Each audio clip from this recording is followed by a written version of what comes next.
Hey everybody, my name is Jo and I am super excited to talk to you all today and hope you're having an awesome uncodebar so far. I'm a developer advocate at Ably, which means that I get to make all kinds of fun projects to show off what Ably can do. Just as a brief introduction to us, we provide reliable and pleasant to use pub/sub infrastructure that allows developers to build apps that use real-time data. And I get to make all kinds of fun things that show that off. So this is one of the things that I made, which is an app that shows all of the buses that are moving around in Connecticut live. If you ever wanted to see the buses in Connecticut, you can go to that URL there. Or this is a game that I made recently and released that I highly recommend you try out with your team, which is, if any of you have played Scroll, it's an online version of the game Scroll. The idea is you are given a prompt, a bit like Pictionary, and you have to draw something, and then your drawing is passed on to someone else who has to guess what you drew and write it down, and then what they wrote down is passed on to the next person, and you get a very silly sort of Chinese whispers style progression of drawings from sensible to ridiculous. And that is a multiplayer peer-to-peer based game which was built using the Ably infrastructure. And one of my favorite things to build is wearable technology, specifically things with lots of lights in, because I like to be able to connect to the internet. You know, if anybody knows me, you know that I like to be sparkly. And I started making wearable tech projects a couple of years ago, my first being a light-up tweet-controlled wedding dress that some of you might have seen if you were at Uncodebar a couple of years ago. And when I started, I had no real clue what I was doing. I made a lot of very silly mistakes around choices of hardware, how to connect them up. And my hope for this talk is to give you all a little bit of direction to help you over that initial hardware is scary hurdle. So this time I wanted to make something that we could all interact with together, because I don't know about all of you, but I've been social distancing and I've been really missing having friends and colleagues and just other humans around me recently. So I thought, what if we make a wearable that lets people change the color of what I'm wearing in real time? I'd be able to see their changes as they happen, kind of like a multiplayer version of Microsoft Paint, but wearable. So in order to realize this dream, we're going to need a few things. The first thing we're going to need is a display of lights that we can actually show the drawings on. We're going to need a microprocessor that's going to control these lights.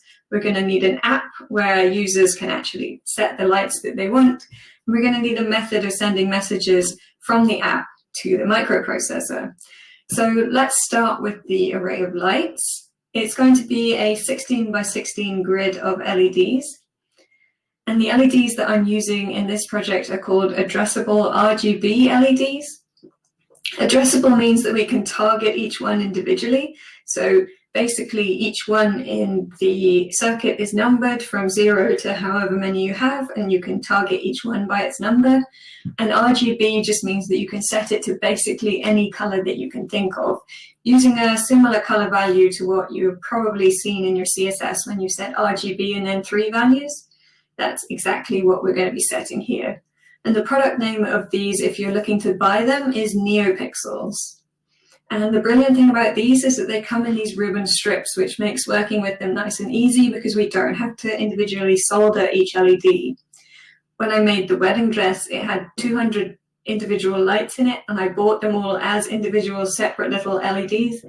And that meant that I had to solder every single one together, and every single one has 6 contact points on the back. So 6 times 200 is way too much soldering, basically. The ribbon also makes them nicely robust for a wearable, because every time you make a solder point, you're essentially adding in a vulnerability, because solder has a tendency to snap if it gets bent too much. It's called work hardening, and eventually it'll just snap, and that's not great in a wearable. These ribbons are brilliant because they can be bent as much as you like. They're absolutely fine with that. So the other lovely thing about these is, if you can see in the picture, there is nice clear markings for which bits we need to solder to which bits. So we've got a clear marking. The minus there is where ground is going to connect. The +5 is where we're going to connect our power in. And DI is the data line. So that's where we're going to actually be sending the information about which lights to turn on.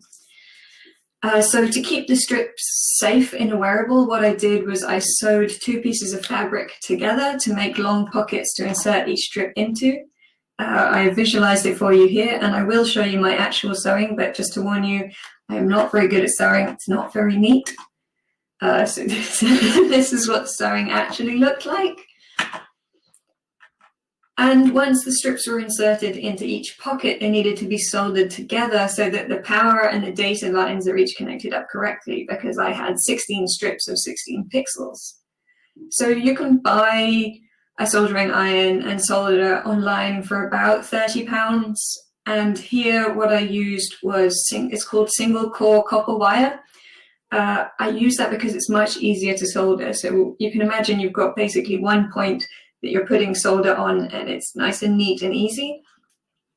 You can get cables, I'm sure you've all seen them, that have many, many different copper wires running through, and they have a tendency to fray, which means that they are much more difficult to solder onto a tiny point, but they are a little bit stronger because even if one breaks, you've still got many others attached. With a single core, if that one connection breaks, that's your circuit done. So it's kind of a toss-up between how much you think it's going to be bent and how much you want to make your soldering easy, but I really like single core copper wire. I also recommend getting a heat-proof silicone mat to put on your desk when you're soldering. Keeps your table nice and safe, and incidentally, it doubles up as an excellent baking sheet for cookies if you are that way inclined. There's a lot of tutorial videos on soldering online, so I'm not going to go into it here.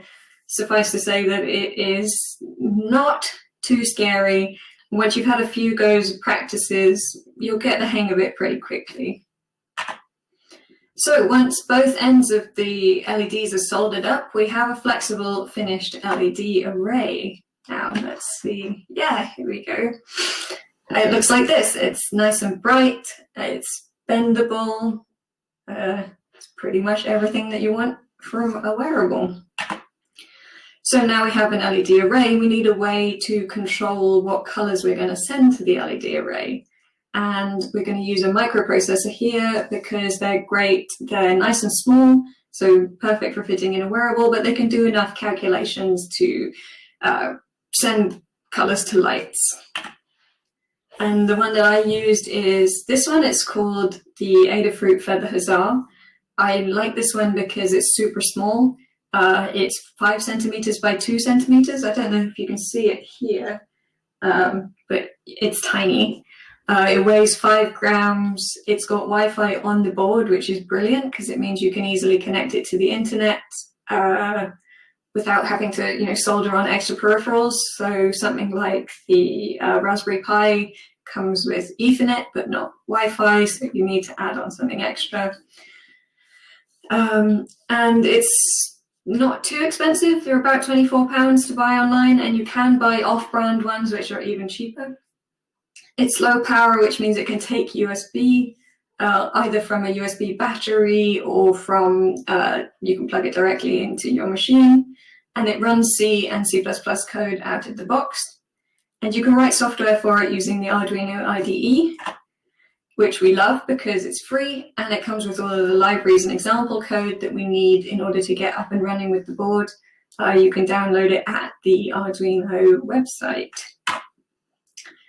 So the code for the Huzzah looks a little bit like this. So here, what I've done, the first line there is me including the library that I need for the NeoPixels and the library that I need to connect to Wi-Fi. And then what I'm doing is I'm defining the pin that I'm going to send the data out on. So that's pin number 4. Can you see my mouse? Yes, you can. Awesome. Then I've told it how many lights I'm going to have in my string of lights. In this case, it's 16 by 16, which is 256. And then what I'm doing is I'm telling it what kind of lights they are. And this is really important because there are different kinds of RGB LEDs. So what I've got here is Neo RGB LEDs. If you buy these online, just double check whether you've got RGB or RGBW, because they will take different color values. So RGBW takes 4 numbers. One is the white, which is like the brightness of the color. I made this mistake in the wedding dress, got super confused because my lights weren't going to the color that I was setting them, and it turned out I had RGBW LEDs instead of RGB. So just double check when you buy your LEDs and set the right one.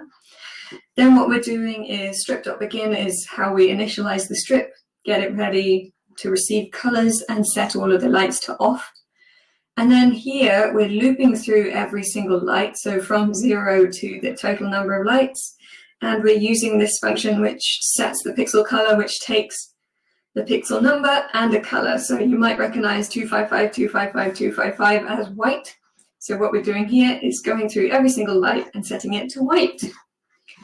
Just to show you on the board what we'll be connecting up. So this pin up here is pin number 4. This one here is the USB battery, and this one here is ground. So will be the lines that you saw on the LED strips earlier. That's power, data, and ground.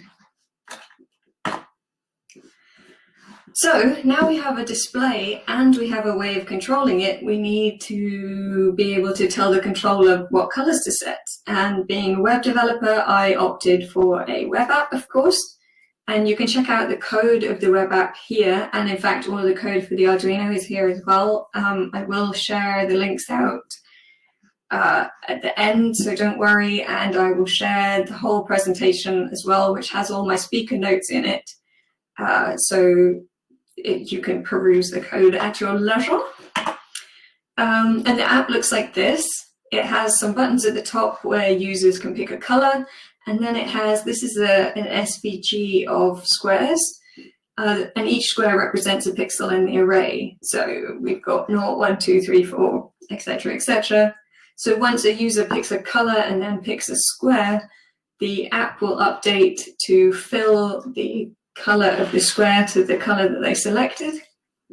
But we also want it to light up the correct LED on the t-shirt.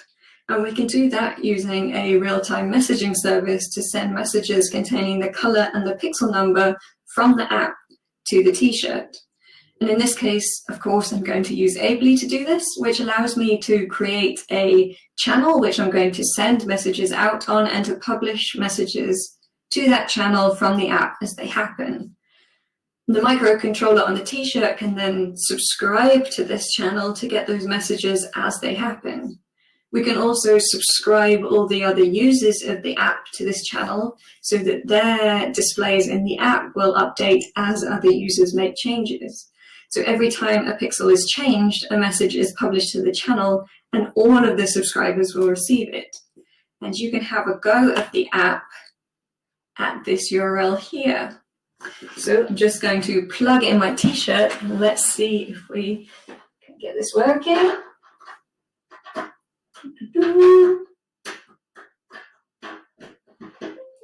The old USB 3 times attempt. And I'll turn on my Wi-Fi so the t-shirt can connect to Wi-Fi. Don't worry, we'll do a full demo at the end. This is just so you have something shiny to look at while I'm talking. So let's talk about how the app is built. It's built with Node and Express, and on the front end, I used Ably's messaging platform to get me set up with a channel that I then used their JavaScript SDK to manage the publish and subscribing. So here what we're doing is first we make a new instance of the Ably real-time library. We then create a channel name. Then we create the channel itself and we attach to that channel, which means that we're ready to subscribe and to publish. Here you'll see I am using the Ably SDK comes with this create token request feature, which allows me to authenticate with the app without having to put my API key directly into my JavaScript, because We don't want to do that because then other people could steal it and use up our messages. So this is a nice way to keep our API key nice and safe. Like I said, all of this code is on GitHub, so you can look at it later. Okay, so now that we've established a connection to a channel, we need to actually publish a message onto that channel when somebody clicks a square. So what I've done here is I have added a event listener to the square on click. And what it's doing there is it's going to get the number of the square and the color that was selected, and it's going to change the fill of the square. So this is what is happening here to the selected color. If you're not used to SVGs, fill is exactly the same as background color. And then what it's going to do is it's going to publish on the t-shirt channel the pixel number and the color. So an example of a message that we might send might look like this. So the channel name is t-shirt, the pixel number is 1, and the color is going to be purple. But we want our web app to display the pixels that are clicked by other users as well as the pixels that we click ourselves. So we need the app itself to also subscribe to messages. And so we're going to subscribe to the channel as well as publish to it. And we'll get the updated pixel values along with an optional reset, which is what I've done here. I've made a little reset function as well as this single pixel, which is what this one will update the pixels. What I've got here is just a little reset button for myself in case any of you manage to draw something not safe for work onto my t-shirt. So now we are able to, we've got a display to show the lights. We have a microprocessor that can control the lights. We have an app that we can set colors in, but we have no way of, they're entirely separate at the moment. We need a way to get the data from the app to the board. So you're probably familiar with HTTP. This is the protocol that browsers use to request web pages. And HTTP is a protocol, and a protocol is just a way that two things talk to each other.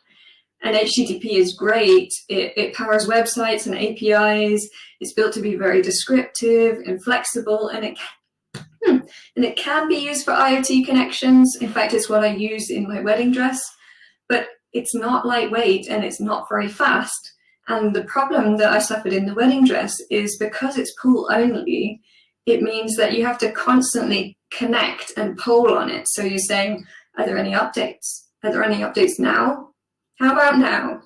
Which is not only not really real time, it's very data consuming and it's very power consuming. And on a low power IoT device like this, we don't have much memory, we don't have much power, we don't have much bandwidth. So we need a protocol that's designed to be small and fast.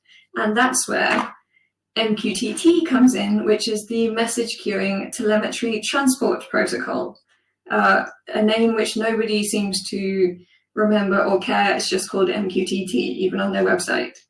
And it's a connectivity protocol which was designed to be incredibly lightweight. Connecting to a server takes only 80 bytes, and the device stays connected the entire time. Data is published when it's pushed from the device to the server, and the device subscribes to data which is published by the server. So because the size of the data being sent over MQTT is really nice and small, messages can be sent very quickly, making the hardware incredibly responsive, making it feasible to update our lights in real time on a t-shirt. So in order to use MQTT, you're going to need an MQTT broker. And a broker is just the server that the devices connect to using the MQTT protocol in order to listen for messages. And what it does is it keeps track of all the clients that are connected and the channels that they're connected to, and forwards any messages to the subscribers. So in this case, I'm using Ably's MQTT broker, of course, which is mqtt.ably.io. And the awesome thing about this is that any messages that we send using the JavaScript SDK are also sent out over MQTT automatically. There's no extra setup for us to do here. The Ably library just does this for us. And in my opinion, less setup is better. So let's talk about how we actually use it. So using the Huzzah with the Arduino IDE, as I mentioned, is nice and straightforward. You can install the IDE from the Arduino website for free, and Adafruit have a really beautiful, clear walkthrough on how to get it set up. There's a link there. The IDE also comes with example code for beginners and the libraries that we're going to need for this project. So in order to connect the board to the Wi-Fi, the library we're going to use is this one here, Wi-Fi Client Secure. And in order to connect to MQTT, I'm using the mqtt.h library. And then what I'm doing here is I'm creating a config, which is just going to make connecting to those things a little bit easier. So in this config, I've got my Wi-Fi credentials, so my SSID and my very secure password. And then I've got the details for the Ably MQTT broker. So that's the host name and the port that we're going to be using. And then the username and password are two parts of my API key. Ably splits its API key up with a dot.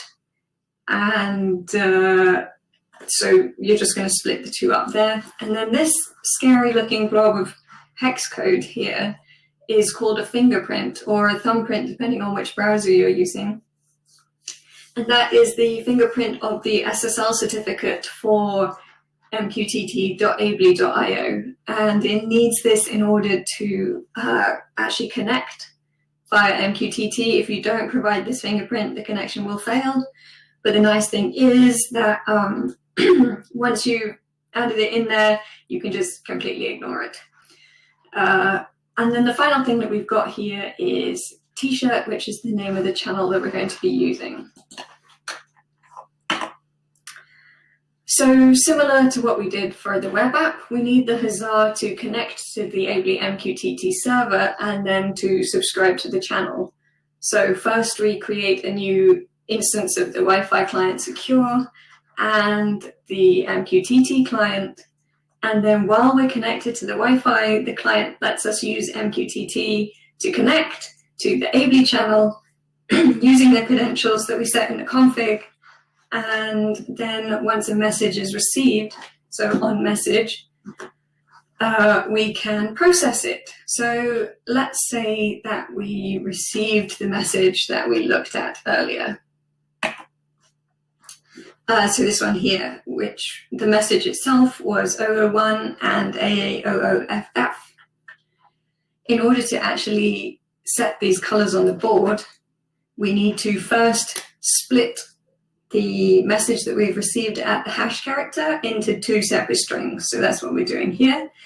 The first string that we get is going to be the pixel number, and the second one that we get is a hex color. But the board needs an RGB value, so what we're going to have to do is convert that from hex into RGB. And then what we're going to do is we are able to then send that pixel number and the RGB value to the lights to update the correct pixel on the t-shirt. Now, the eagle-eyed amongst you may have spotted a little mistake that I made when I was wiring up the lights. I don't know if any of you noticed this, but let's have another look at the array of squares from the web app. So I gave them all a number, which is the number of the pixel in my LED array, like this. When we read from left to right. Arrays are enumerated in this way, but this isn't how I soldered my lights together. I wanted to keep my wires nice and neat, so I soldered these little jumps at each end. Not only that, I connected my lights up at the wrong end of the first line of lights. So this pixel here isn't 0, this pixel here is 0. So my array actually looks more like this.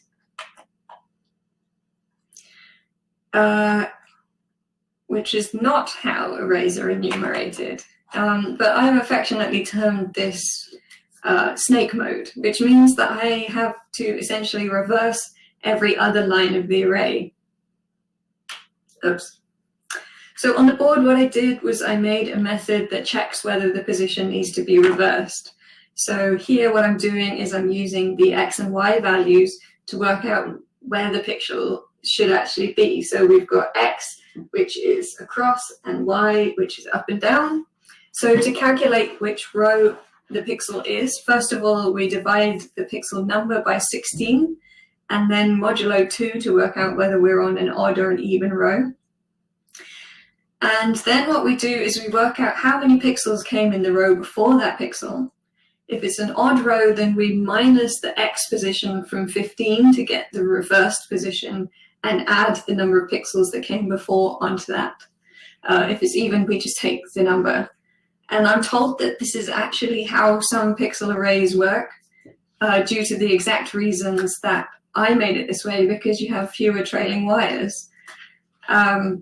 So now we have a LED array, we have a microcontroller, we have an app where we can set colors, and we have a protocol on which the app and the board can communicate. So now it's time to actually play with it, as you all already are doing. So what I'm going to do, I'll leave that up there for a little while if anybody wants to join in, and if not, I shall close it and we'll just have a play. So why don't I bring this a little bit closer to the t-shirt. You're all very lovely sending me hearts. I very much enjoy the jack-o'-lantern as well.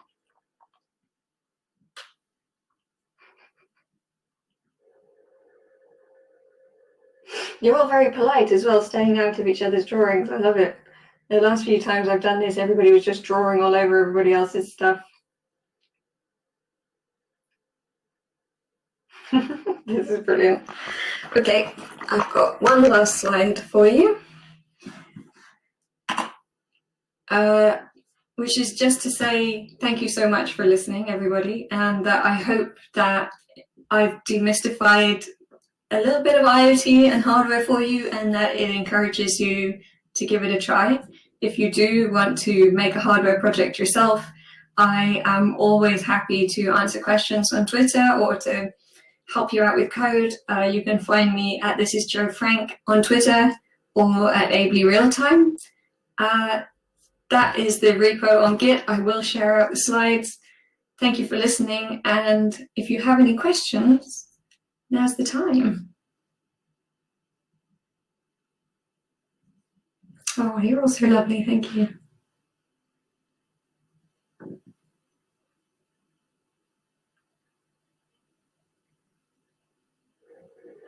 Oh, you're all making me blush. I'll be around all day as well if you want to chat about projects. Feel free.